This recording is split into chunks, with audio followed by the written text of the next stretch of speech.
अब हम लोग चुंबकत्व के बारे में कुछ और चुंबकीय पदार्थों के बारे में कुछ पढ़ते हैं, परिभाषाएं वगैरह। शैथिल्य है, धारणशीलता है और निग्राहिता है। ये चुंबकीय पदार्थों की कुछ विशेषताएं हैं, इनको पढ़ते हैं। तो शैथिल्य को हिस्टैरिसीस बोलते हैं, धारणशीलता को रिटेंटिविटी बोलते हैं और निग्राहिता को कोर्सिविटी बोलते हैं, कोर्सिविटी।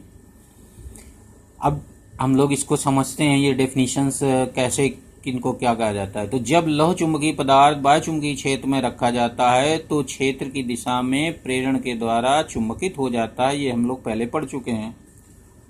लौह चुंबकीय पदार्थ प्रबलता से प्रेरित हो सकते हैं और कुछ कम प्रबलता से, वो डिपेंड करता है बाह्य क्षेत्र की तीव्रता पर। अब हम लोगों ने पढ़ा था कि जो कायम होता है, यानी जो चुंबकीय प्रवृत्ति होती है लौह चुंबकीय पदार्थों की, वह I/H से डिफाइन की जाती है। चुंबकन तीव्रता और चुंबकन क्षेत्र की चुंबकीय तीव्रता, चुंबकन तीव्रता से डिफाइन की जाती है। तो ये हुआ यहाँ पर।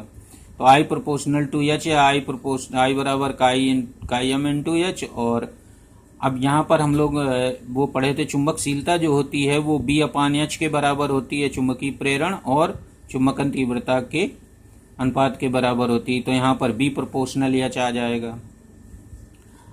अब यहाँ पर ये देखिए कि I प्रोपोर्शनल H है या B प्रोपोर्शनल H, दोनों ही प्रोपोर्शनल हैं H के, I और B। I को बोलते हैं चुंबकन तीव्रता और B को बोलते हैं चुंबकीय प्रेरण या चुंबकीय फ्लक्स घनत्व। तो यहाँ पर हम ऐसे लिख सकते हैं, I या B H के साथ परिवर्तन रैखिक होगा।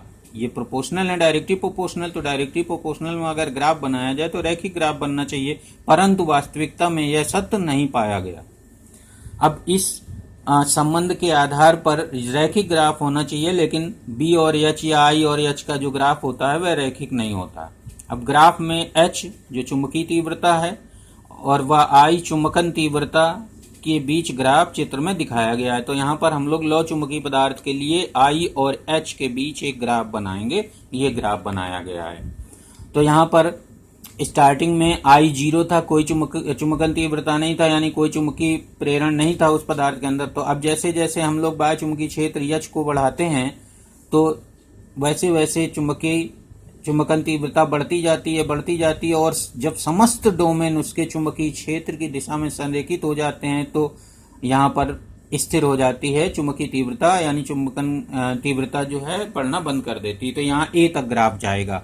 A के बाद हम इसको H को कितना भी बढ़ा दें उस पे I पर कोई प्रभाव नहीं पड़ता, I की मैक्सिमम वैल्यू पा लेता है ये।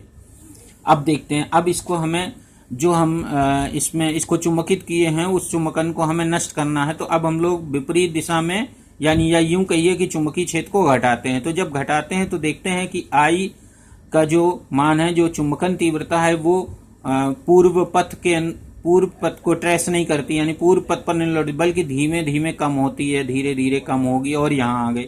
अब H यहाँ पर 0 हो गया। तो H के 0 हो जाने पर इसमें जो चुंबकन तीव्रता है वो 0 नहीं होती, वो OB के बराबर बनी रहती है। अब इस OB के बराबर जो चुंबकन तीव्रता होती है, इसको समाप्त करने के लिए हमें विपरीत दिशा में जब चुंबकीय क्षेत्र लगाना पड़ता है। तो चुंबकीय क्षेत्र में जब लगाते हैं तो O से C तक जाते हैं, तो तब ये OB का मान 0 होता है। तो ये हो जाता है यहाँ से। अब फिर अगर बढ़ाया जाए विपरीत क्षेत्र में, विपरीत दिशा में चुंबकीय क्षेत्र बढ़ाया जाता है तो धीरे धीरे ऐसे तीव्रता विपरीत दिशा में चुंबकित होने लगता है पदार्थ, लेकिन एक निश्चित H के एक निश्चित मान के लिए स्थिर हो जाता है, यानी चुंबकन तीव्रता निश्चित हो जाती है। फिर अब हम फिर चुंबकीय क्षेत्र को अगर घटाने लगे तो फिर घटते हुए इस तरह से, तो ये एक कर्व बन जाता है, ये पूरा एक बंद वक्र पाया जाता है इस तरह से। तो इसको हिस्टैरिसीस कर्व कहा जाता है, शैथिल्य वक्र कहा जाता है। अब हम लोग यहीं से इसी वक्र से डेफिनेशन पढ़ेंगे। तो देखिए यहाँ पर धारणशीलता, तो ये जो OB वैल्यू है, जो चुंबकीय क्षेत्र के शून्य कर देने पर भी, बाह्य चुंबकीय क्षेत्र के शून्य करने पर जो बची रह जाती है, उसमें चुंबकन की तीव्रता बची रह जाती है, यानी चुंबकीय गुण जो बचा रह जाता है उसको धारणशीलता। तो यहाँ पर पदार्थ को चुंबकित करने वाले चुंबकन क्षेत्र H को हटा लेने पर पदार्थ में शेष चुंबकत्व को, यानी OB को, पदार्थ की धारणशीलता कहते हैं। तो ये धारणशीलता की परिभाषा हो गई। और ये जो पोर्शन OH है, यानी ये OB को नष्ट करने के लिए, OB को समाप्त करने के लिए जो विपरीत दिशा में H लगाना पड़ा, यानी बाह्य क्षेत्र लगाना पड़ा, तो वह यहाँ C तक पहुंचने पर 0 होता है, I 0 होता है। तो इतने की जरूरत होती है, तो इसको निग्राहिता कहते हैं। पदार्थ की धारणशीलता को समाप्त करने के लिए आवश्यक विपरीत चुंबकन तीव्रता को, ब्रैकेट में जो ओसी दिखाया गया है, को निग्राहिता कहते हैं। तो ये निग्राहिता की डेफिनेशन हो गई। अब शैथिल्य पढ़ते हैं। शैथिल्य क्या होता है? तो पदार्थ के चुंबकन के दौरान पदार्थ में प्रेरित चुंबकत्व आई हो या बी हो, चुंबकन क्षेत्र एच से हमेशा पश्चगामी रहता है। पश्चगामी का मतलब ये, जैसे ये इधर को हम लोग यहाँ लगा रहे हैं तो ये तेजी से अगर बढ़ता है तो ये धीमे धीमे चलता है, और जब हम लोग इसको कम करते हैं तो ये आई जो चुंबकन तीव्रता है वो धीरे धीरे कम होती है। जीरो हो जाने पर, एच के जीरो हो जाने पर ये इसका मान कुछ न कुछ बना रहता है। तो इस प्रकार ये पश्चगामी यानी लैगिंग बोला जाता है, लैगिंग बिहाइंड। तो ये शैथिल्य कहलाता है। पदार्थ के चुंबकन के दौरान पदार्थ में प्रेरित चुंबकत्व आई या बी चुंबकन क्षेत्र एच से हमेशा पश्चगामी रहता है। इस गुण को चुंबकीय शैथिल्य या शैथिल्यता कहते हैं। तो ये चुंबकीय शैथिल्यता है। जैसे आप किसी के साथ जा रहे हैं, वो आगे आगे बढ़ रहा हो, आप पीछे पीछे चल रहे हो, वह कोशिश करेगा आगे लाने की, लेकिन आप फिर भी नहीं चल रहे, तो ये शैथिल्यता कहलाती है। तो ये है शैथिल्य। शैथिल्य या इसी को शैथिल्यता कहते हैं। अब शैथिल्य हानि समझिए। जब लौ चुंबकीय पदार्थ को चुंबकित व विचुंबकित किया जाता है तो चुंबकीय ऊर्जा का ह्रास शैथिल्य हानि कहलाता है, जो ऊष्मा के रूप में प्रकट होता है और पदार्थ गर्म हो जाता है।